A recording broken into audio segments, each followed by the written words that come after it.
Next very important topic, real and apparent depth.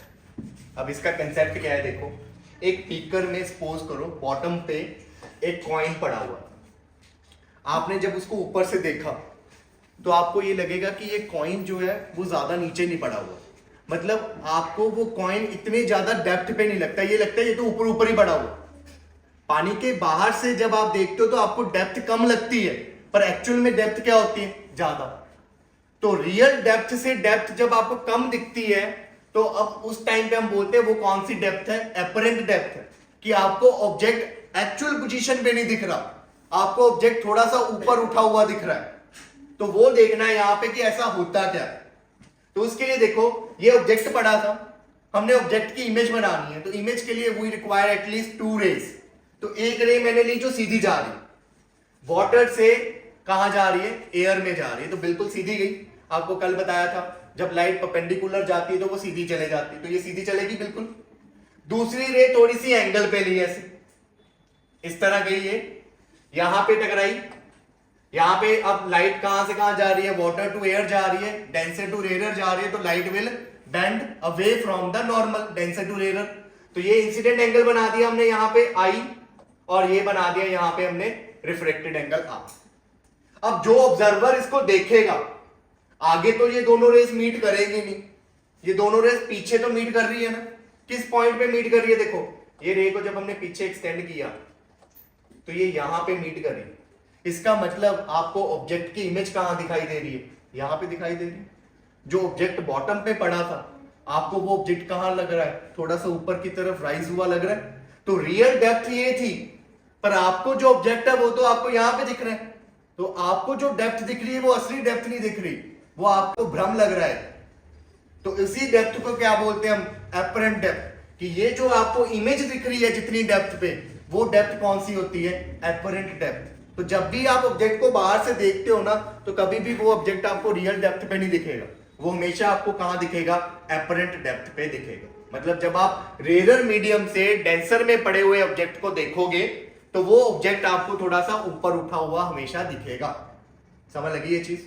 अब कितनी depth होगी एपरेंट, उसको निकालने का कोई फॉर्मूला तो होना चाहिए, तो अब वो फॉर्मूला देखना है, ठीक है। तो उसके लिए देखो, अब सबसे पहले अगर बात करें हम, ये एंगल आई है, ध्यान से देखना, अगर ये एंगल आई है तो यहां पे ये रे और ये नॉर्मल आपस में क्या थे, पैरेलल। ये एंगल आई है तो ये भी एंगल कितना होगा, आई, ऑल्टरनेटिंग एंगल बन रहे हैं ना, देखो ऐसे, तो ये भी एंगल आई होगा। दूसरा बच्चे, अगर ये एंगल आर है तो चेक करो, ये बिल्कुल ऐसे डॉटेड के साथ पीछे लेके गए हम, ये लाइन और ये लाइन पैरेलल है और इनको ये लाइन इंटरसेक्ट करके जा रही है, तो ये कौन से एंगल बन जाएंगे, कॉरेस्पॉन्डिंग पेयर्स बन जाएंगे, तो ये भी आपस में क्या होंगे बच्चों, इक्वल होंगे। क्लियर हो गया ये चीज, समझ लग गई। अब उसके बाद अगर मैं बात करूं, स्नेल्स लॉ लगाते हैं इस पे, तो स्नेल्स लॉ कैसे लगेगा, लाइट कहां से कहां जा रही है, लाइट वाटर से एयर में जा रही है, तो स्नेल्स लॉ लगेगा म्यू वाटर टू एयर, और क्या आ जाएगा यहां पे, sine i by sine r. अब पूरी रे ऑप्टिक्स में जिस भी फॉर्मूले में रिफ्रैक्टिव इंडेक्स आएगा, मैं उस फॉर्मूले में हमेशा अपने रिफ्रैक्टिव इंडेक्स को इस तरह अरेंज करूंगा कि ऊपर एयर आए और नीचे क्या है, वाटर, या नीचे डेंसर मीडियम है। नहीं तो इतने फॉर्मूले आने आगे आपको याद ही नहीं रहना यार कि किसमें ऊपर डेंसर होना है, किसमें नीचे डेंसर होना है। तो हर फॉर्मूले को ऐसे डिराइव करेंगे कि उसके ऊपर कौन सा मीडियम होगा, रेयर, मतलब ऊपर वाली साइड रेयर होगा और नीचे वाली साइड क्या होगा, डेंसर। तो ये फॉर्मूला W म्यू A में है, इसको हमने याद कैसे करना है, A म्यू W में, तो इसको क्या कर दें, रेसिप्रोकल कर दें, जो पहला रिजल्ट याद किया कि W mu A is equal to A mu W। बताओ ये चीज क्लियर हो गई। यहां पे आ गया sine i by sine r, अब रेसिप्रोकल कर दो तो ये A म्यू W किसके इक्वल आ गया, sine r by sine i. तो एक तो प्रॉब्लम खत्म हो गई कि फॉर्मूले में नीचे डेंसर है, ऊपर कौन है, रेयर। ए म्यू डब्ल्यू का मतलब क्या है, mu W by mu air, refractive index of water with respect to refractive index of air. अब बारी है साइन आर और साइन आई की, तो इसको कैलकुलेट करते हैं। तो सबसे पहले साइन आई देखो, इस ट्रायंगल में AOB ट्रायंगल में साइन आई किसके इक्वल होगा? Sine i is perpendicular upon hypotenuse. तो AOB में ये बनाई मैंने एक स्ट्रेट लाइन, यहां पे ये परपेंडिकुलर बना ऐसे, बिल्कुल सीधी लाइन बनाई थी मैंने। एक एंगल यहां पे बन रहा है I, एक यहां पे बन रहा है 90। तो AOB ट्रायंगल में ये वाली साइड बेस हो गई, ये वाली साइड हाइपोटेन्यूज हो गई, और ये वाली साइड क्या हो गई? परपेंडिकुलर। तो परपेंडिकुलर ओवर हाइपोटेन्यूज मतलब AB बाय OB। क्लियर हो गया ये चीज? तो ट्रायंगल AOB में साइन आई की वैल्यू निकल गई। अब बारी है ट्रायंगल AIB की। तो AIB में साइन आर की वैल्यू निकल जाएगी। साइन आर किसके इक्वल होगा? देखो फिर दोबारा से, ये वाला triangle, this one and this one. तो ये दो एंगल इधर बन रहे हैं, तो AI बेस हो गया, AB परपेंडिकुलर हो गया, और IB क्या हो गया? हाइपोटेन्यूज। तो इसमें भी क्या आएगा? परपेंडिकुलर अपॉन हाइपोटेन्यूज मतलब AB बाय IB। ये दोनों वैल्यूज को उठा के यहां पे पुट करते हैं। तो sine R is AB by IB और sine I is AB by OB। ये बन गया AB कट जाएगा, OB बाय IB। अब देखो ये दोनों लाइट आईज में एंटर होनी है तभी दिखेगी चीजें। अब प्यूपिल का साइज क्या होता है? बहुत ही छोटा। अगर प्यूपिल का साइज बहुत छोटा है तो क्या मैं ये बोल सकता हूं कि ये दोनों रेस के बीच का जो एंगल होगा वो बहुत ही क्या होएगा?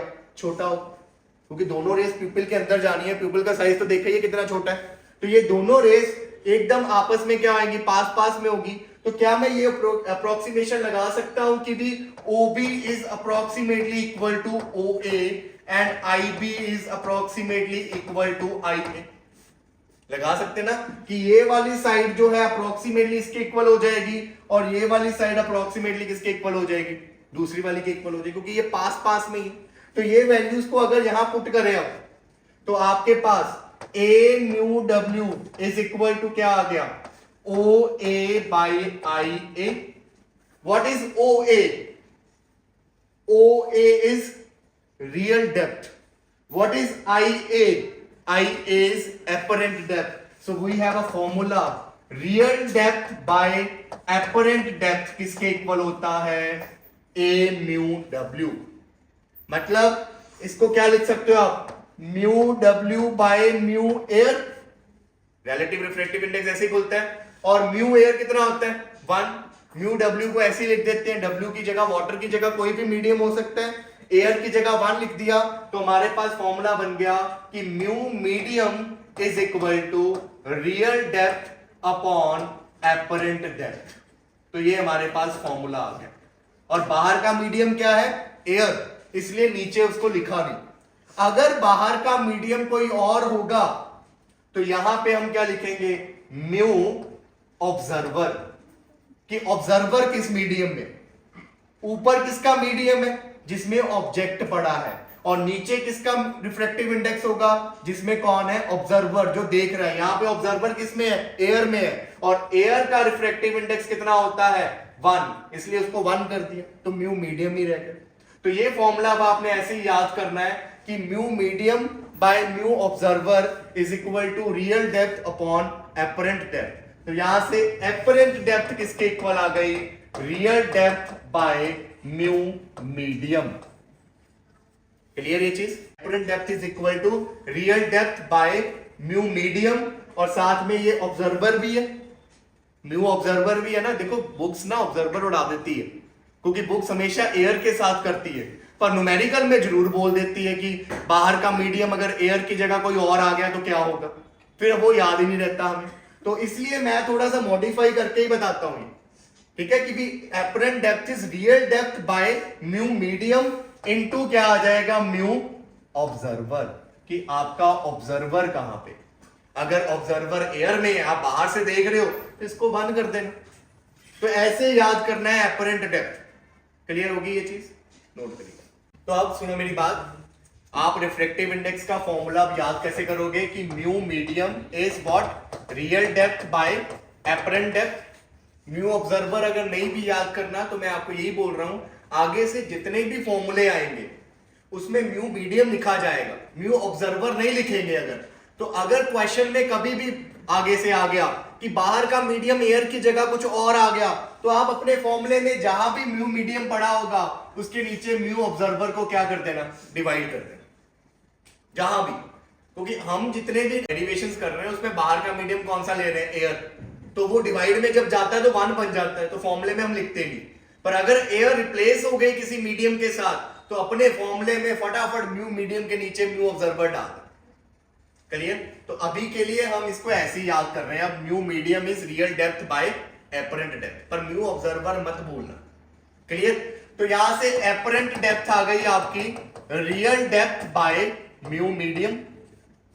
अब आपको देखो यहां पे पूछा जाएगा नॉर्मल शिफ्ट, शिफ्ट पूछा जाएगा, नॉर्मल शिफ्ट। नॉर्मल शिफ्ट क्या होता है कि कितना आपका ऑब्जेक्ट ऊपर की तरफ रेज हो गया, मतलब दिस इज नॉर्मल शिफ्ट, ये ऑब्जेक्ट जो है वो कितना ऊपर राइज हो गया। तो कैसे निकलेगी normal shift, real depth minus apparent depth. तो रियल डेप्थ कितनी है हमारी, यहां से लेके यहां तक कितना है, मान लो ये यहां से लेके यहां तक लेवल है t या x, कुछ भी मान लो। तो real depth is t minus apparent depth किसके इक्वल है, real depth by mu medium. तो क्या आ गया, t बाय म्यू, t बाहर निकल गया, कितना आ गया 1 बाय 1 माइनस म्यू। तो नॉर्मल शिफ्ट का ये फॉर्मूला आ गया, t to 1 minus 1 by mu, where mu is what, mu is refractive index of medium, और बाहर का मीडियम क्या है, एयर।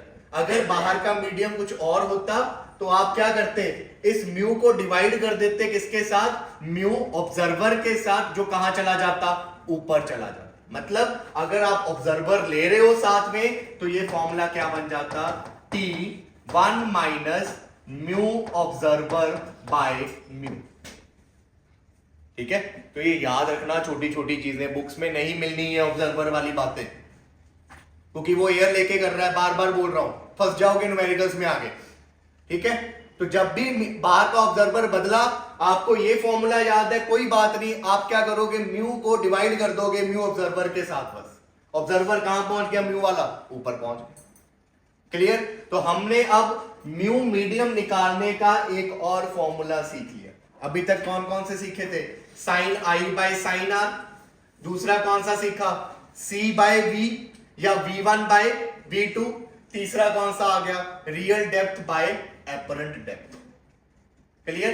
तो जब आप रेयरर मीडियम से डेंसर मीडियम में पड़ी किसी चीज को देखोगे तो वो किधर शिफ्ट हो जाएगी, ऊपर की तरफ शिफ्ट हो जाएगी। उस केस में एपरेंट डेप्थ कम होगी और रियल डेप्थ क्या होगी, ज्यादा।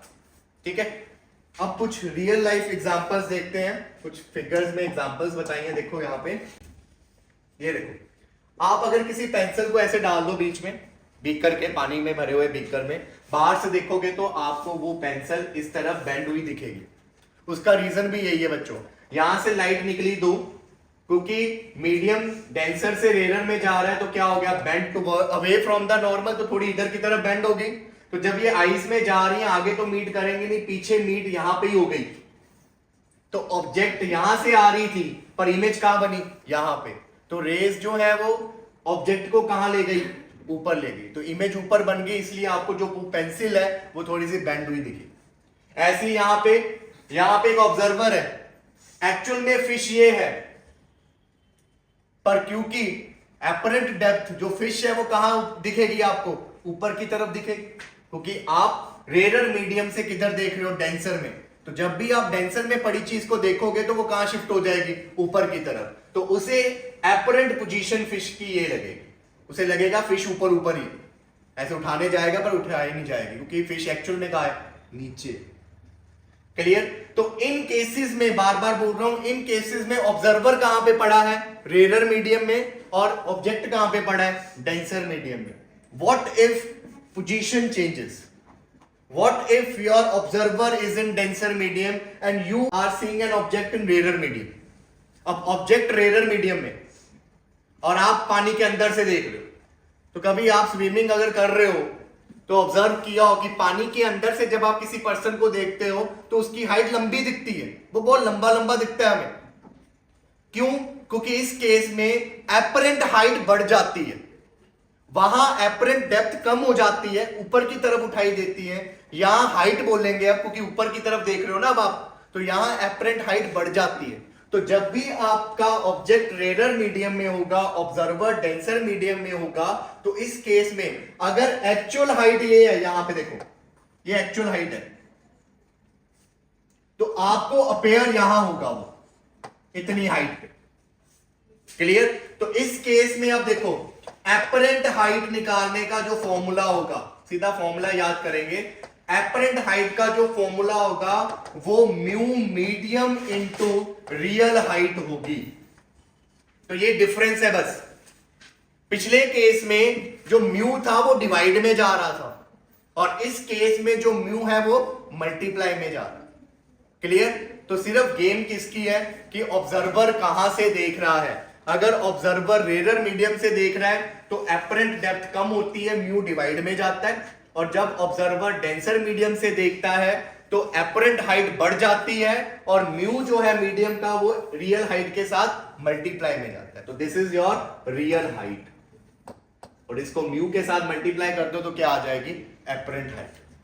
क्लियर? किसी को कोई डाउट?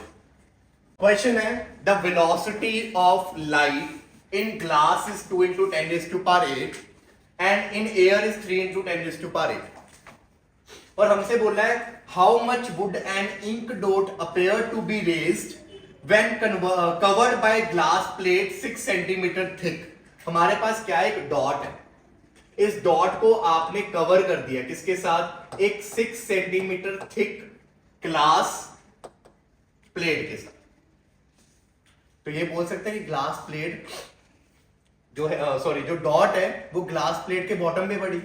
बोल सकते हैं कि जो ऑब्जेक्ट है वो ग्लास प्लेट के बॉटम में पड़ी, और आपसे ये बोला गया कि आपको ये इंक कितनी ऊपर की तरफ रेज हुई दिखेगी।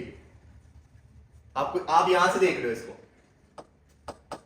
बाहर से, तो आपको ये इंक जो है नीचे डॉट बनी ये रेज हुई दिखेगी। क्यों? क्योंकि बीच में मीडियम आ गया। आप कौन से मीडियम से देख रहे हो? आप एयर से देख रहे हो, रेरर मीडियम से, और डॉट किस में बड़ी है? Denser medium. तो आपसे बोला गया कितना इंक जो है वो ऊपर की तरफ रेज हो जाएगी। तो आप क्या करोगे? क्या निकालने को बोला इस क्वेश्चन में? इस क्वेश्चन में आपको ये पूछा है कि कितनी शिफ्टिंग हो गई है। ये पूछा है ना कि वो डॉट कितनी शिफ्ट हो गई है, कितना ऊपर की तरफ दिख रही। ये बोला गया आपको कि कितना वो इंक जो है ऊपर की तरफ रेज हो गई है, ये पूछा है। तो नॉर्मल शिफ्ट निकालनी है, तो नॉर्मल शिफ्ट का फॉर्मूला अब आपको पता है। तो नॉर्मल शिफ्ट क्या थी formula? T 1 minus 1 by mu. तो थिकनेस, मीडियम की थिकनेस कितनी है? 6। 1 माइनस 1 बाय म्यू किसका आएगा यहां पे? मीडियम का। कौन सा मीडियम है? ग्लास। डिवाइडेड बाय क्या लिखना होता है? Mu observer. पर ऑब्जर्वर किस मीडियम में? एयर में, तो एयर लिखने की जरूरत नहीं। क्लियर? ये चीज ऑब्जर्वर वाला कंसेप्ट माइंड में जरूर रखना, क्योंकि कई बार अंदर क्या होएगा कि आप ऊपर पानी पड़ा है वहां से देख रहे हो, फिर तो आंसर गलत हो जाना था। एयर के लिए तो ये फॉर्मूला है, पर अगर आप ऊपर पानी से नीचे ग्लास में देख रहे हो फिर तो ऑब्जर्वर वाला म्यू लेके आना पड़ेगा। फिर आप क्या करते हैं? इसको नीचे किसके साथ डिवाइड करते हैं? म्यू वाटर के साथ। तो अब म्यू ग्लास तो गिवन नहीं, पर म्यू ग्लास निकालने के लिए डाटा जरूर गिवन है। क्या गिवन है? हमें पता है म्यू ग्लास कैसे निकलना था। Speed of light in vacuum upon speed of light in glass, वो दिया है आपको। तो जहां पे 3 into 10 raise to power 8 divided by 2 into 10 raise to power 8, ये कैंसिल, कितना आ गया? 3/2। तो वैल्यू पुट करो यहाँ पे 6, 1 minus 1 by 3/2, 6, 1 minus 2/3, 6, 3 minus 2/3, 3 2 6, 2 into 1, 2 centimetre. तो नीचे से वो इंक आपको ऊपर की तरफ कितनी रेज हुई दिखेगी? 2 सेंटीमीटर। नॉर्मल शिफ्ट क्या होती है कि ऑब्जेक्ट एक्चुअल पोजीशन से कितनी शिफ्ट हो गई। बार बार बोल रहा हूं, नॉर्मल शिफ्ट नीचे से देखनी है। तो अगर आपका ऑब्जेक्ट पहले यहां पे था 6 सेंटीमीटर में, तो अब ऑब्जेक्ट यहां दिखेगा आपको कितना ऊपर की तरफ रेज 2 सेंटीमीटर। और इसी क्वेश्चन में अगर वो आपसे बोलता है एपरेंट डेप्थ बताओ, तो एपरेंट डेप्थ कितनी हो जाती, 6 में से 2 माइनस मतलब 4 सेंटीमीटर। क्लियर? तो ध्यान रखना कि पूछा क्या है उसने, कि एपरेंट डेप्थ पूछी है या ये पूछा है कि कितना नीचे से शिफ्ट हो गया। Clear? An under water swimmer is at a depth of 12 metre below the surface of water. कि स्विमर कहां है, पानी के नीचे, ठीक है।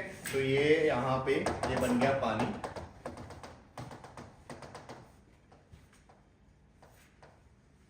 ठीक है। ये स्विमर कितनी डेप्थ पे है, this is 12 metre below the surface of water. A bird is at a height of 18 meter from the surface of water.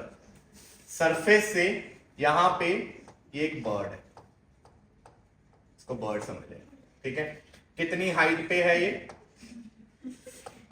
चलो जैसे भी बन गया, मच्छर है, डेंगू वाला मच्छर है। So for the swimmer, the bird appears to be distance equal to, actual position दी है ये मॉस्किटो की, मच्छर की। जो स्विमर अंदर है उसको तो नहीं दिखेगा ये, यहां पे स्विमर को तो ये कहां दिखेगा, ऊपर दिखेगा या नीचे दिखेगा, ऊपर। आपको बोल रहा है ना कि जब ऑब्जर्वर डेंसर मीडियम में है और ऑब्जेक्ट रेयर में है, तो उसकी जो हाइट होगी एपरेंट हाइट, वो रियल हाइट से क्या होती है, ज्यादा। तो आपको जो इसकी इमेज दिखाई देगी वो यहां पे दिखाई देगी, कुछ ऊपर की तरफ, यहां पे। तो आपने ये बताना है उसको H डैश, H आपके पास है, तो मुझे बताओ अब इस केस में कैसे करेंगे। Apparent height is mu medium into what, real height. Mu medium denser वाला ही आएगा, ठीक है। म्यू देखो एक्चुअल में ये फॉर्मूला कैसे बनता है, आपने ये पढ़ा कि जो आपकी रियल एपरेंट हाइट है वो रियल हाइट डिवाइडेड बाय क्या होता है, म्यू मीडियम, यही होता है ना। अब इस केस में क्योंकि आप कहां पड़े हो, पानी के अंदर, तो आपको म्यू ऑब्जर्वर भी लेना पड़ता है ना। तो आप इसको ऐसे लिख दोगे, mu observer into H divided by mu medium. Mu observer में म्यू वाटर का आएगा, साथ में H आ गया, और मीडियम जिसमें ऑब्जेक्ट पड़ा है वो कितना होगा, 1। तो आपको याद ही ये फॉर्मूला ऐसे करवा देते हैं कि H dash is mu medium into height, real height. और मीडियम का म्यू मतलब जो डेंसर वाला मीडियम, पानी, एक तो हवा ही होगी, तो या तो डायरेक्ट ऐसे फॉर्मूला याद कर लो जैसे करवाया कि म्यू मीडियम इनटू H, और मीडियम का मतलब यहां पे क्या है, डेंसर वाला मीडियम। या पूरा फॉर्मूला ऐसे चलाओ जैसे नॉर्मल चलता है अपना रियल और एपरेंट डेप्थ का, कि mu medium by mu observer. यहां पे म्यू मीडियम में क्या बोल रहा हूं, किसका म्यू, जिसमें ऑब्जेक्ट पड़ा है, और म्यू ऑब्जर्वर मतलब जिसमें ऑब्जर्वर पड़ा है। तो जैसे मर्जी कर लो, पहुंचना तो यहां पे ही आपने लास्ट में, ठीक है। तो बस यहां वैल्यूज को पुट करो। म्यू वाटर कितना है 4/3, H कितना है 18, 3 6 18, 6 4 24, तो 24 मीटर की हाइट पे दिखेगा। तो ये जो मच्छर है वो आपको थोड़ा सा ऊपर की तरफ राइज करा हुआ दिखेगा। कितना ऊपर करेगा राइज, शिफ्ट पूछ ली यहाँ पे, शिफ्ट कितनी होगी 24 माइनस 18 मतलब 6 मीटर की शिफ्ट दिख रही है। क्लियर? तो याद रखना आप कि अगर आप खुद रेडर में हो, ऑब्जेक्ट डेंसर में है, तो म्यू से डिवाइड कर दो, और अगर आप टेंसर में हो और ऑब्जेक्ट रेडर में है तो म्यू के साथ क्या कर दो, मल्टीप्लाई कर दो। अब यहां पे देखो, आपको नीचे देखिए क्वेश्चन को ध्यान से। For the swimmer the bird appears to be at a distance equal to, swimmer से डिस्टेंस बताना पड़ेगा, तो स्विमर ने खुद से डिस्टेंस बताना है। सरफेस से ऊपर कितना है 24, स्विमर से ऊपर कितना होगा 12, ये वाला लेना पड़ेगा, 24 वो वाला लेना पड़ेगा, तो टोटल कितना आ गया 36। तो इट डिपेंड्स कि क्वेश्चन में क्या डिमांड है, क्या पूछी है। अगर सरफेस से पूछा जाए तो 24, और अगर खुद से पूछा जाए तो उसका खुद वाला डिस्टेंस भी क्या करना है, ऐड करना है।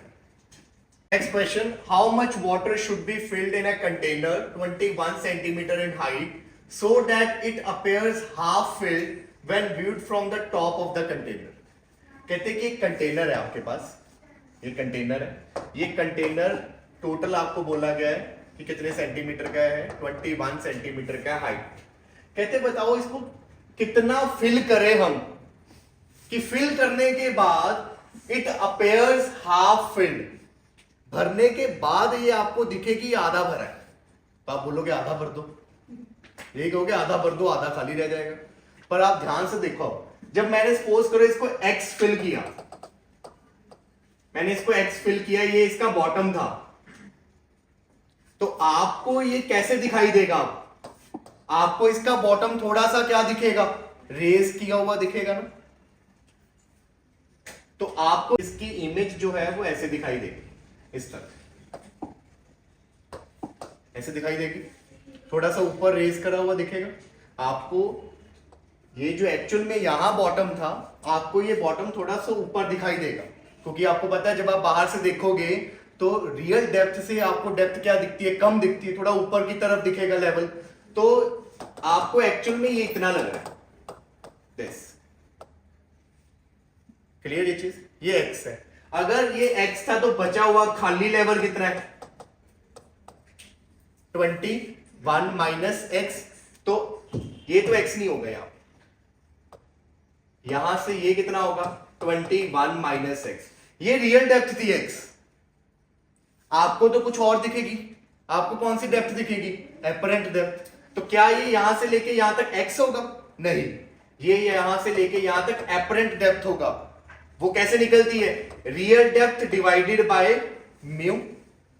ध्यान से समझो, हमने क्या किया, पानी को एक्स लेवल तक फिल कर दिया, तो रियल डेप्थ एक्स थी, पर जब आप बाहर से देख रहे हो, आपने ऑब्जर्व करना है ना कि कितना खाली है कितना भरा है, तो जब आप बाहर से देख रहे हो आपको ये एक्चुअल में कितना भरा हुआ दिखेगा, एक्स बाय म्यू, क्योंकि आपको रियल डेप्थ नहीं दिखेगी, आपको एपरेंट डेप्थ दिखेगी, तो आपके अकॉर्डिंग ये इतना भरा हुआ है।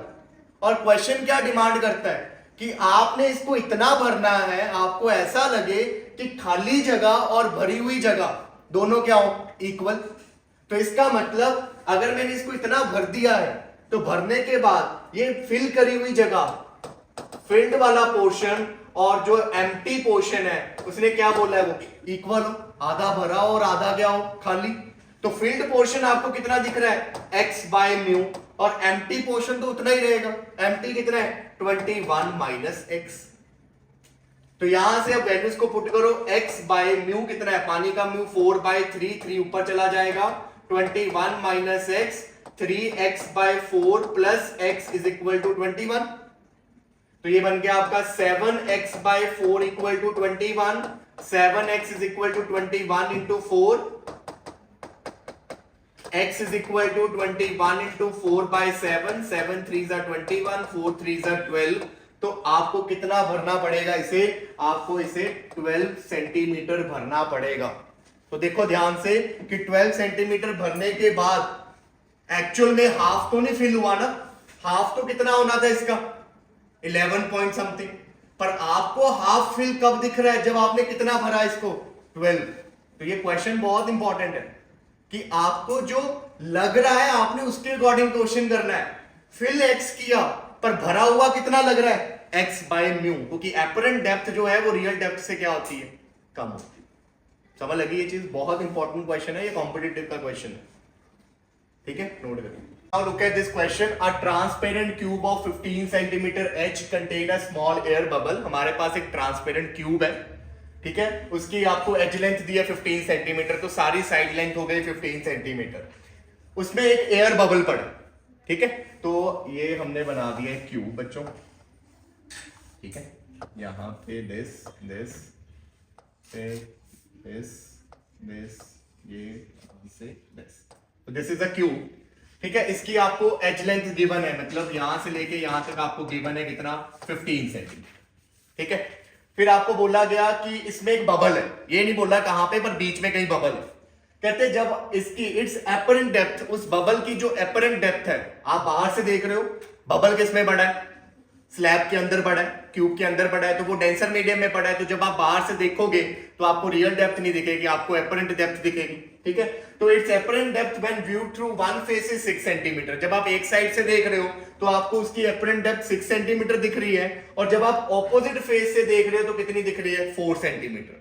तो कहते हैं बताओ मटेरियल का रिफ्रैक्टिव इंडेक्स कितना है। तो उसके लिए सबसे पहले तो हम क्या करेंगे, बबल की पोजीशन को कंसीडर करेंगे। तो मैंने बोला कि लेट बबल जो है इस फेस से यहां पे कितने डिस्टेंस पे पड़ा है, x डिस्टेंस पे। आपने पहले यहां से देखा, फेस 1 यहां से देखा आपने पहले, फिर आपने कहां से देखा, फेस 2 से। तो फेस 2 से उसका डिस्टेंस कितना हो गया बच्चों, 15 माइनस x।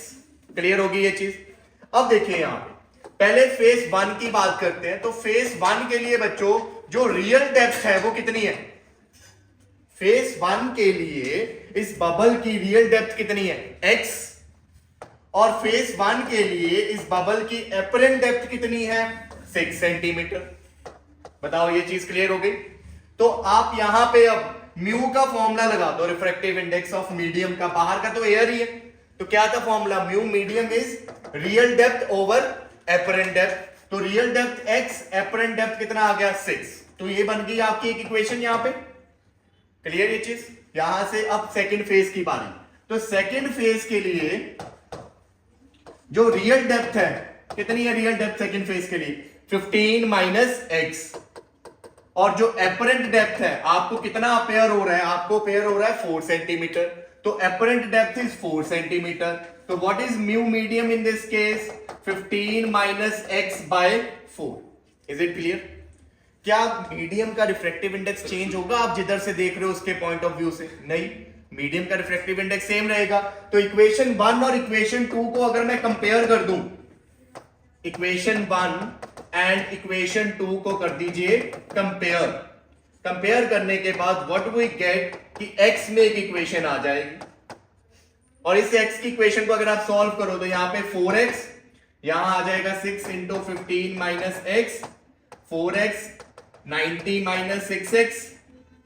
क्लियर ये चीज। तो कितना आ गया, 4x plus 6x is equal to 90, 10x is equal to 90। तो x कितना आ गया बच्चों, 9 सेंटीमीटर। तो x 9 सेंटीमीटर आ गया। अब आपको म्यू निकालना है, तो दोबारा इस x की वैल्यू को किसी भी इक्वेशन में पुट कर दो। तो put x equal to 9 centimetre in equation 1, तो आपके पास म्यू मीडियम आ गया विच इज 9 बाय 6 मतलब 3 बाय 2। तो this is your answer. Clear ये चीज। Now look at this question. ये थोड़ा सा हॉर्स लेवल का क्वेश्चन है, रिफ्लेक्शन प्लस रिफ्रैक्शन। तो a container is filled with water, पानी के साथ भरा हुआ एक container up to height of 33.25। ये लेवल बता दिया आपको कितना लेवल भरा हुआ है उसका। Concave mirror is placed 15 centimetre above the water level. पानी के लेवल के ऊपर कितने पे पड़ा है concave mirror, 15 centimetre. And the image of object placed at the bottom is form 25 centimetre below the water level. इस मिरर ने जो ऑब्जेक्ट की इमेज बनाई है बॉटम पे, जो मान लो बॉटम इज एन ऑब्जेक्ट, इस ऑब्जेक्ट की जो इमेज मिरर ने बनाई है वो कहां बनाई है, यहां बनाई है, which is form 25 centimetre below the water level.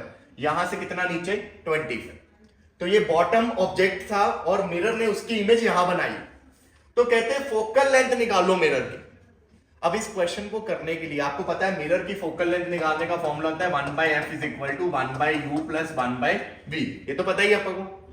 तो आप बोलोगे बहुत सिंपल है, ये तो u गिवन है हमें, यहां से लेके यहां तक का डिस्टेंस v गिवन है हमें, यहां से लेके यहां तक का डिस्टेंस, फॉर्मूले में वैल्यू पुट कर दो। पर आप ये देखो कि यहां पे सिर्फ रिफ्लेक्शन नहीं हो रही, रिफ्रैक्शन भी होगी। लाइट एयर से पानी में भी जाएगी। तो जब लाइट, आप जब देखो मिरर कहां पे पड़ा है, mirror is placed in rare medium, object is placed in denser medium. तो मिरर को आप खुद समझो अपने आप को।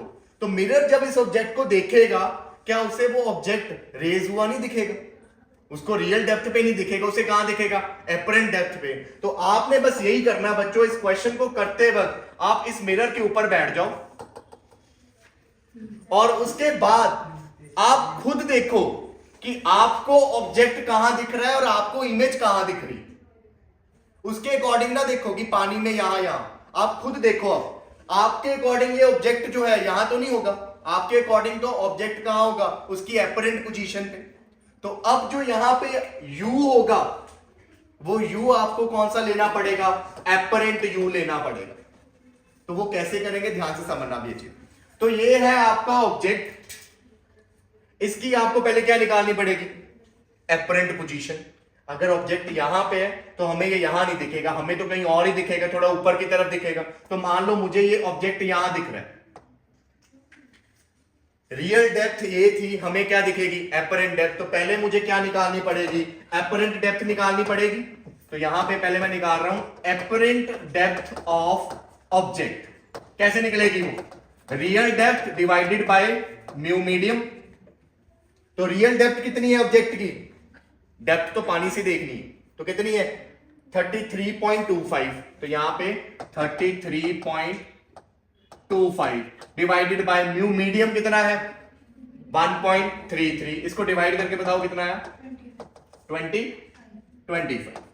तो ये है अब एपरेंट डेप्थ। मतलब आपको ऑब्जेक्ट कहां पे दिख रहा है, आपको ऑब्जेक्ट पानी से कितना नीचे दिख रहा है 25 सेंटीमीटर। तो इसकी इमेज बना रहा हूं मैं, यहां पे देखो, ये था एक्चुअल में ऑब्जेक्ट, पर हमें वो ऑब्जेक्ट कहां दिख रहा है, यहां पे दिख रहा है। ठीक है, पानी से कितना नीचे 25 सेंटीमीटर। क्लियर ये चीज। तो अब मुझे ये बताओ जो u होगा, u क्या होता है ऑब्जेक्ट का मिरर से डिस्टेंस। तो अब वो कितना होगा, ऊपर से लेके पहले तो पानी तक का मिरर का डिस्टेंस कितना है 15। तो 15 आएगा, प्लस ऑब्जेक्ट की कौन सी पोजीशन, एपरेंट पोजीशन, क्योंकि आप मिरर के ऊपर बैठ के देख रहे हो, तो आप ऑब्जेक्ट की एपरेंट पोजीशन ऐड करोगे, रियल पोजीशन ऐड नहीं करोगे। समझ लगी ये चीज, रियल नहीं देखोगे आप, कौन सी देखोगे, एपरेंट। तो यहां पे ये 15 प्लस 25 कितना आ गया, ये 40। ये चीज क्लियर हो गई। अब बारी है बच्चों इमेज की। इमेज भी तो आपको एपरेंट पे ही दिखेगी, तो अब इमेज की एपरेंट दिखानी है हमने। तो यहां पे एपरेंट डेप्थ ऑफ इमेज वो कैसे निकलेगी, real depth of image divided by mu medium. Real depth थी इमेज की, कितनी थी रियल डेप्थ, यहां पे बन रही थी इमेज विच इज 25। तो 25 डिवाइडेड बाय 1.33 कितना है 18.7 सेंटीमीटर। तो अब जो v है वो कितना आएगा, एक तो ये वाला डिस्टेंस मिरर से, जो हवा वाला डिस्टेंस है ना, हवा वाले मीडियम में 15, प्लस इमेज की कौन सी डेप्थ देखोगे आप, एपरेंट डेप्थ। तो वो कितनी है आपकी 18.75। कितना बन गया ये 30। तो इतना समझ लग गया ना।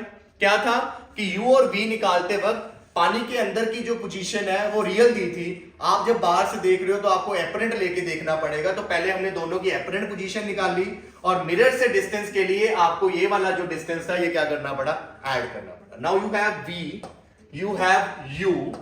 उसके बाद अगला काम क्या है, फोकल लेंथ निकालनी है। तो उसके लिए यहां वैल्यूज को पुट करते हैं। अब देखो वैल्यूज को पुट करते वक्त भी आपको साइन कन्वेंशन का ध्यान रखना पड़ेगा।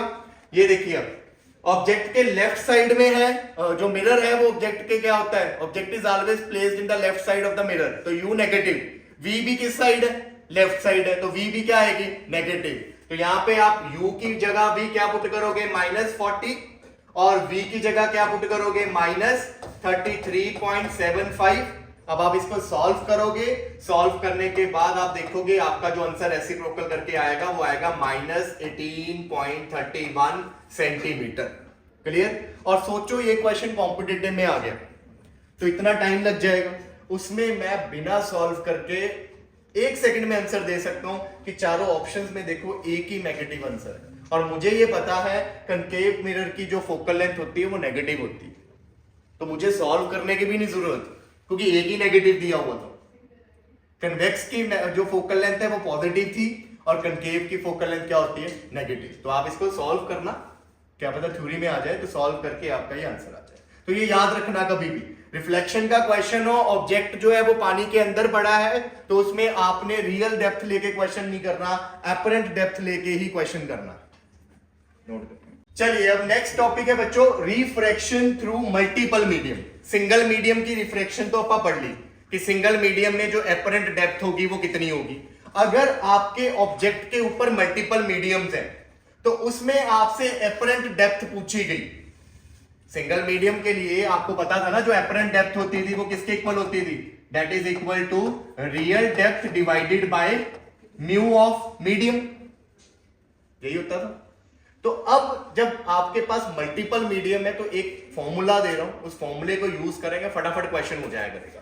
तो फॉर्मूला क्या है कि apparent depth is mu observer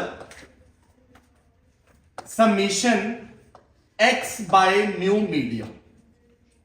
mu observer मतलब आप किस मीडियम में खड़े होके देख रहे हो, एक्स मतलब जो मीडियम पड़े हुए हैं उसकी thickness, divided by mu medium मतलब उस मीडियम के रिफ्रैक्टिव इंडेक्स के साथ क्या कर दो, डिवाइड कर दो। समीशन का मतलब सारे ही ऐसे क्या कर देना, रेशो लेके ऐड कर देना। तो अब इस क्वेश्चन के साथ पता लगता है कि कैसे करेंगे क्वेश्चन। तो एपरेंट डेप्थ इज, आपका जो ऑब्जेक्ट है बच्चों यहां पड़ा है, ये एक मीडियम है जिसका रिफ्रैक्टिव इंडेक्स 2 है और आपको थिकनेस कितनी दी है इसकी, 20 सेंटीमीटर। ये बच्चे दूसरा मीडियम है जिसका रिफ्रैक्टिव इंडेक्स दिया है 1.5 और थिकनेस कितनी है 15 सेंटीमीटर, और आप यहां पे ऑब्जर्वर, और ऑब्जर्वर का रिफ्रैक्टिव इंडेक्स कौन सा है, 1.8। अब एयर नहीं है, एयर होता तो ये म्यू ऑब्जर्वर ना भी लेते तो चलता है ना। अब बाहर एयर नहीं है, बाहर कितना रिफ्रैक्टिव इंडेक्स है 1.8। तो आपने अब एपरेंट डेप्थ निकालनी है, तो म्यू ऑब्जर्वर 1.8, उसके बाद ये आ गया आपका x1, ये आ गया आपका x2, this is μ1 and this is μ2। तो आएगा x1 bye μ1 plus x2 bye μ2। तो यहां वैल्यूज को पुट करो, 1.8, x1 इज 20 सेंटीमीटर में है तो डेप्थ भी सेंटीमीटर में निकलेगी, ठीक है, divided by μ1 is 2 plus x2 is 15 divided by 1.5। Fast करके बताना इसका आंसर कितना आ रहा है। तो इसको सॉल्व करके बच्चों आंसर आया आपका 36 सेंटीमीटर, ठीक है। और इसी क्वेश्चन में बच्चों आपको यह भी पूछा जा सकता है कि नॉर्मल शिफ्ट बताओ, कई बार पूछते ही नॉर्मल शिफ्ट है। तो उसका फॉर्मूला क्या था, real depth minus apparent depth. इस केस में रियल डेप्थ कितनी है 15 प्लस 20 35 माइनस एपरेंट डेप्थ कितनी है 36, कितना आंसर आ गया -1। आप यहां पे क्या लोगे, मॉड, तो कितना आ गया 1 सेंटीमीटर। तो इस केस में आपकी एपरेंट डेप्थ रियल डेप्थ से क्या है, ज्यादा है, तो आपको ऑब्जेक्ट असली डेप्थ से ज्यादा नीचे की तरफ लगेगा, आपको पेयर होगा कि वो ज्यादा नीचे। ऐसा क्यों हुआ, क्योंकि बाहर का मीडियम अब एयर नहीं था, बाहर का मीडियम क्या था, कोई 1.8 रिफ्रैक्टिव इंडेक्स वाला। क्लियर। तो ये हर बार जरूरी नहीं है कि ऑब्जेक्ट ऊपर ही दिखेगा। तो ये कई बार असर्शन रीजन में भी क्वेश्चन आ सकता है कि is apparent depth always smaller than real depth, no, ऐसा जरूरी नहीं है, एपरेंट डेप्थ रियल डेप्थ से ज्यादा भी आ सकती है। तो अब ये याद रखना, मल्टीपल मीडियम का कभी भी क्वेश्चन आया, आपने एपरेंट डेप्थ ऐसी निकालनी है, नॉर्मल शिफ्ट ऐसी निकाल देनी है। अब नेक्स्ट देखिए, the bottom of a container is 4 centimetre thick glass slab. जो एक कंटेनर का बॉटम है वो क्या है, बेसिकली एक थिक ग्लास स्लैब है।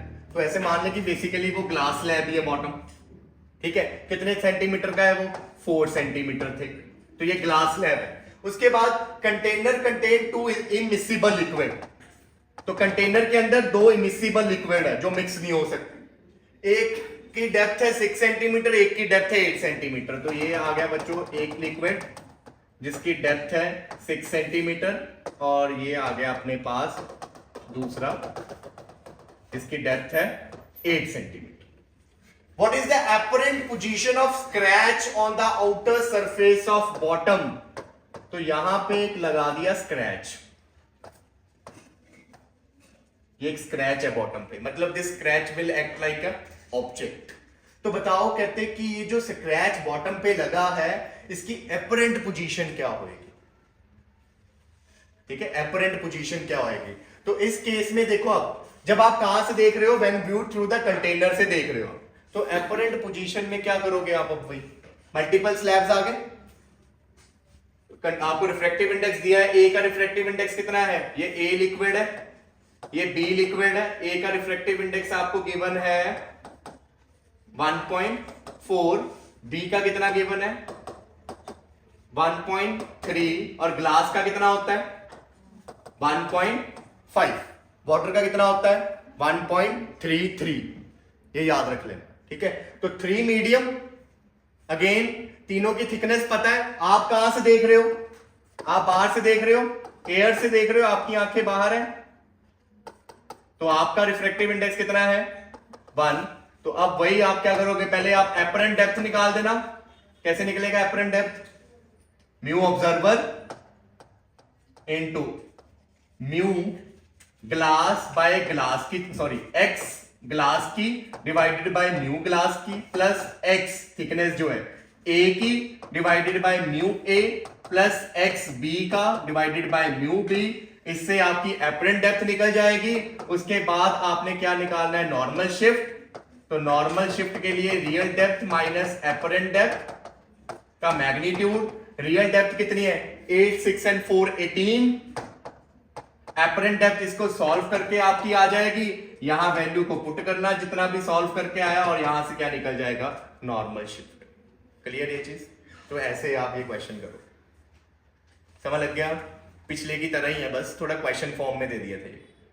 ठीक है जी, चलो देखो बच्चों, एक और फॉर्मूला दे रहा हूं आपको जिसमें आप डायरेक्ट नॉर्मल शिफ्ट निकाल सकते हो मल्टीपल मीडिया। मान लो कि आपको एपरेंट डेप्थ पूछा ही नहीं, आपको नॉर्मल शिफ्ट बोलना है, तो आप इस फॉर्मूले से भी निकाल सकते हो। वैसे कोई ज्यादा बड़ा काम तो है नहीं कि भी एपरेंट डेप्थ से नॉर्मल शिफ्ट निकालना है, पर इन केस अगर आपने सीधा नॉर्मल शिफ्ट निकालना है तो आपको नॉर्मल शिफ्ट का फॉर्मूला पता है क्या था, हमने नॉर्मल शिफ्ट की डेरिवेशन की थी, तो उसका क्या फॉर्मूला था, T1 माइनस 1 बाय म्यू, ये था ना कि किसी मीडियम में कितनी शिफ्ट हो रही। ये आप T लिख लो या क्या लिख दो, इसको X लिख दो, थिकनेस ऑफ द मीडियम, जिसको आप X लिख लो, T भी लिख सकते हो। अगर मल्टीपल है, यहां पे बहुत सारे मीडियम है, तो नॉर्मल शिफ्ट में आप क्या करोगे, सभी मीडियम्स की इंडिविजुअल नॉर्मल शिफ्ट निकालोगे और उनको क्या कर दोगे, प्लस कर दोगे। जैसे यहां पे मान लो A की, फिर ऐसे ही कोई B मीडियम है उसकी निकाल दो, फिर ऐसे ही आप क्या कर दोगे, C मीडियम है उसकी निकाल दो। क्लियर। बट इस फॉर्मूले में ऑब्जर्वर नहीं है कहीं पे भी, तो ये फॉर्मूला एयर के लिए तो फटाफट लग जाता है, पर बाहर अगर कोई ऑब्जर्वर हो गया और ये लगा दिया तो गलत हो जाएगा। मैंने आपको ये भी कल बताया था पिछली क्लास में कि जब भी आप कोई ऐसा काम करो कि जिसमें आपका ऑब्जर्वर मतलब बाहर का मीडियम एयर की जगह कुछ और हो जाए, तो आप अपने रिफ्रैक्टिव इंडेक्स के फॉर्मूले में जहां म्यू आ रहा है मीडियम का, वहां किसका म्यू डिवाइड कर दो, ऑब्जर्वर का। बोला था ना कि हम जितने भी फॉर्मूले याद करेंगे उसमें म्यू मीडियम ही होगा, पर अगर बाहर का मीडियम कुछ बदल दिया, अगर क्वेश्चन में ऐसा आ गया कि बाहर का मीडियम कुछ और है एयर के अलावा, तो फॉर्मूले में क्या चेंज आएगा, तो ये चेंज आएगा कि हम म्यू के नीचे म्यू ऑब्जर्वर डिवाइड कर देंगे, मतलब बाहर का मीडियम क्या कर देंगे, डिवाइड कर देंगे। ठीक है, तो आप ये फॉर्मूला भी लगा सकते हो, पर मैं यही बोलूंगा आपको कि better to use this formula, कि बार बार इतने फॉर्मूले क्यों याद करने, ये याद करो एपरेंट डेप्थ, उसके बाद क्या करो, real depth minus apparent depth. अगर रियल डेप्थ ज्यादा है एपरेंट डेप्थ कम है तो ऊपर शिफ्ट हो गया, और अगर एपरेंट डेप्थ ज्यादा है रियल डेप्थ कम है तो किधर शिफ्ट हो गया, नीचे शिफ्ट हो गया। क्लियर। अब बच्चों नेक्स्ट है आपका बर्ड फिश प्रॉब्लम। ये बहुत बार पूछी जाती है, कॉम्पिटिटिव में ज्यादा पूछी जाती है। ये रिलेटिव का क्वेश्चन है बेसिकली। इसमें क्या है कि आपको ये बोला जाएगा कि एक फिश अंदर है, बर्ड बाहर है। फिश जो है वो बर्ड को देख रही है, तो उसे वो बर्ड कितने डिस्टेंस पे दिखेगा, ठीक है, या वो बोलेगा बर्ड फिश को देख रही है, तो वो बर्ड को फिश कितने डिस्टेंस पे लगेगा। और ऐसे भी हो सकता है ये क्वेश्चन वेलोसिटी में भी चला जाता है कई बार, कि भी बर्ड नीचे की तरफ आ रही है वी वेलोसिटी के साथ, फिश ऊपर की तरफ जा रही है वी वेलोसिटी के साथ, तो फिश को बर्ड की वेलोसिटी कितनी लगेगी और बर्ड को फिश की वेलोसिटी कितनी लगेगी। तो रिलेटिव का कंसेप्ट है, सिर्फ इतना बता देता हूं, आपको ये पता है +1 में पढ़ के आए हो, जब दो बॉडीज ऑपोजिट डायरेक्शन में आती हैं, एक इधर आ रही है एक इधर आ रही है, तो उनकी रिलेटिव वेलोसिटी ऐड हो जाती है, और जब सेम डायरेक्शन में जाती है तो उस केस में रिलेटिव वेलोसिटी क्या होती है, माइनस हो जाती है। क्लियर ये चीज, तो उसका थोड़ा सा कंसेप्ट लगना है। तो सबसे पहले देखो इसमें क्या बोला, अगर ये बर्ड इस फिश को देख रही है, तो एक तो बर्ड खुद इधर जा रहा है, रिलेटिव वेलोसिटी देखनी है ना, तो एक तो बर्ड खुद इधर की तरफ जा रहा है, तो अपनी वेलोसिटी में फिश की वेलोसिटी को क्या करेगा, ऐड करेगा, क्योंकि दोनों क्या है, ऑपोजिट डायरेक्शन। देख कौन रहा है, बर्ड देख रहा है, तो बर्ड को अपनी वेलोसिटी तो वी ही लगेगी, पर फिश किस में मूव कर रही है, वाटर में, तो वाटर में उसको रियल वेलोसिटी नहीं दिखेगी। कौन सी वेलोसिटी दिखेगी? एपरेंट वेलोसिटी दिखेगी। जैसे रियल पोजीशन नहीं दिखती, कौन सी पोजीशन दिखती है? Apparent position. वैसी रियल वेलोसिटी नहीं दिखेगी, कौन सी वेलोसिटी दिखेगी? Apparent velocity. तो एपरेंट वेलोसिटी कैसे निकलेगी? अब बर्ड किस में है? एयर में है। फिश किस में है? वाटर में है। तो ऑब्जेक्ट जो है बर्ड के लिए ऑब्जेक्ट किस में पड़ा है? डेंसर में। तो डेंसर में जो एपरेंट पोजीशन होती थी वो कैसे निकलती थी?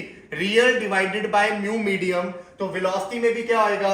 रियल वेलोसिटी फिश की divided bye refractive index of medium. तो इसमें ये है फॉर्मूला। क्लियर ये चीज? वही बच्चों अगर बात करें अब बर्ड को देख रहा है फिश, समझ लो पहले, फिर मैं ट्रिक दूंगा इसकी फटाफट, फिर मिनटों में हो जाएगा। फिश अगर बर्ड को देख रहा है तो फिश अपनी वेलोसिटी ऐड करेगा। अब उसको जो बर्ड दिख रहा है वो बाहर है, किस मीडियम में पड़ा है? रेयर मीडियम में। तो उसकी जो एपरेंट पोजीशन होगी वो कैसे निकलती थी? Mu medium into real position, ऐसी निकलती थी। तो अब वेलोसिटी में भी क्या होएगा? Mu medium into velocity. Medium कौन सा? डेंसर वाला, पानी वाला। पता है ना ये चीज? जब आप अंदर देख रहे हो, हवा से अंदर देख रहे हो तो म्यू के साथ क्या करते थे? डिवाइड। और जब आप बाहर देख रहे हो नीचे से अंदर से, तो म्यू के साथ क्या करते हो? मल्टीप्लाई। तो उस केस में ये वाला फॉर्मूला बचा है। क्लियर? और अगर बोला गया है कि फिश जो है वो देखा जा रहा है रेस्ट फ्रेम में, रेस्ट फ्रेम का मतलब बर्ड रुकी हुई है, वो फिश को देख रही है जो ऊपर की तरफ आ रही है, तो क्या आएगा? वी भी कितना कर दोगे? 0। ऐसे यहां पे अगला केस है, बर्ड को देख रहे हैं कौन? फिश जो रेस्ट फ्रेम में मतलब रुकी हुई है, तो बर्ड की वेलोसिटी कितनी हो जाएगी? फिश की वेलोसिटी कितनी हो जाएगी? 0। तो ये फिश और बर्ड प्रॉब्लम के लिए अपने पास एक ट्रिक कैसे थी, तो वो ट्रिक क्या है? देखो, पोजीशन की बताता हूं पहले मैं, कि एपरेंट पोजीशन, या बोलो कि position of bird seen by fish, कि फिश जो है वो किसकी पोजीशन देख रहा है? बर्ड की पोजीशन। क्लियर ये चीज? कैसे आएगा? फॉर्मूला देख लो, आपने करना है mu observer x by mu, जो पीछे करके है। पीछे भी तो यही ट्रिक की थी ना आपको एपरेंट की, यहां पे भी वही है। तो क्या बन जाएगा अगर इसको ओपन करके देखो? ऑब्जर्वर कौन है? फिश। फिश का म्यू कितना है? Mu water. फिश वाटर में है, बर्ड किस में है? एयर में है। तो यहां पे क्या आएगा? म्यू वाटर, फिर एक्स बाय म्यू। एक्स क्या होएगा? डिस्टेंस। तो पहले अगर बात करें हम बर्ड की, तो बर्ड का डिस्टेंस अगर यहां से यहां तक का हम ले लेते हैं एक्स बी, तो यहां पे क्या आएगा? X B divided by bird वाले मीडियम का refractive index which is mu air, जो 1 हो जाएगा। फिर प्लस एक्स किसका? फिश का। तो मान लो फिश का जो डिस्टेंस है वो है एक्स एफ, तो यहां पे क्या आ जाएगा? X F divided by mu किसका? जिसमें फिश है। फिश किसमें है? पानी में। और यही बच्चों अगर मैं बोलता position of fish seen by bird, अब ऑब्जर्वर कौन है?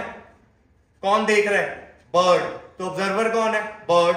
तो बर्ड किसमें है? एयर में। तो ऑब्जर्वर की जगह म्यू एयर आएगा, यहां पे ब्रैकेट में सारा same, x B by mu air plus x fish by mu water. समझ लग गई? ये पोजीशन का पता लग गया। वेलोसिटी के लिए जहां पोजीशन है उसको क्या लिख दोगे? वेलोसिटी लिख दो। तो यही चीज करोगे ना जब आप इसमें वैल्यूज पुट करोगे, ये फॉर्मूले अपने आप बन जाते हैं। तो आप लोग एक जनरल फॉर्मूला याद करोगे जो सेम है एपरेंट डेप्थ वाले फॉर्मूले की तरह, म्यू ऑब्जर्वर समेशन, ऊपर क्या आएगा? डिस्टेंस, नीचे क्या आएगा? Refractive index. समझ लगी ये ट्रिक? अगले क्वेश्चन में अप्लाई करेंगे, बस ये ट्रिक याद कर लो।